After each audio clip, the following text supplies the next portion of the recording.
C'est l'un des petits-fils de Patrice Lumumba, le héros de l'indépendance en RDC. Jean-Jacques Lumumba, ce cadre dirigeant de la première banque d'Afrique centrale, a claqué la porte de la BGFI de Kinshasa, une banque proche de la famille du président Kabila, refusant ainsi de se rendre complice d'opérations douteuses, des révélations fracassantes qui font aujourd'hui la une du quotidien belge Le Soir dans un article co-signé Colette Breckman.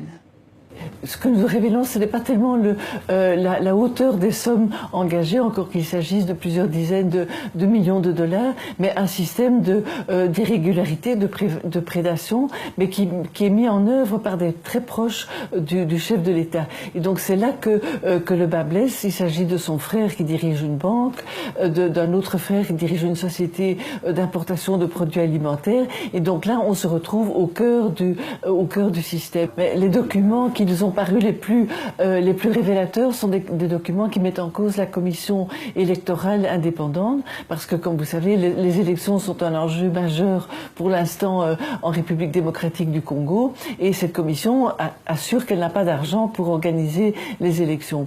Or, nous avons découvert, d'après les documents que nous a donnés notre informateur, que plusieurs dizaines de millions s'étaient volatilisés, avaient été versés dans les caisses de la CINIS, des chèques ont été tirés, et donc l'argent est parti mystérieusement, on ne sait pas vers quelle destination. Notre informateur est un banquier, un chef de décaissement dans une banque qui appartient au frère du chef de l'État, et c'est lui qui s'est ému de décaissement dont il ne pouvait pas retrouver la destination. Il s'en est ému auprès du directeur de la banque, il a été menacé, on lui a demandé de se taire, de fermer les yeux. Il dit: c'est pas possible, je ne peux pas être le petit-fils de Lumumba, me regarder dans la glace et laisser passer des choses comme ça. Et puis il pose un acte courageux, il démissionne et il prend les documents et il les expose sur la place publique. Ce sont des documents bancaires qui ont été expertisés, qui ont été analysés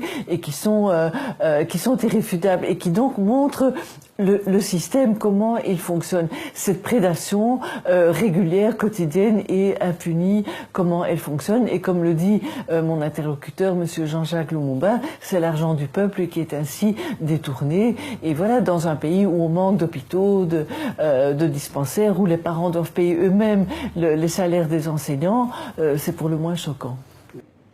Et d'un troisième mandat de Joseph Kabila, eux n'en veulent toujours pas et le font savoir lors d'une manifestation réprimée par la police. Une trentaine de jeunes du mouvement citoyen Filimbi ont organisé un sit-in devant le siège de l'Union africaine à Kinshasa pour protester contre l'accord signé à l'issue du dialogue politique et entériné lors du récent sommet à Luanda en Angola. Les manifestants estiment par un tel geste que l'UA se rend responsable de tout dérapage qui peut arriver au pays. Après avoir été arrêtés, donc 3 jeunes ont été libérés, 3 autres sont encore en détention.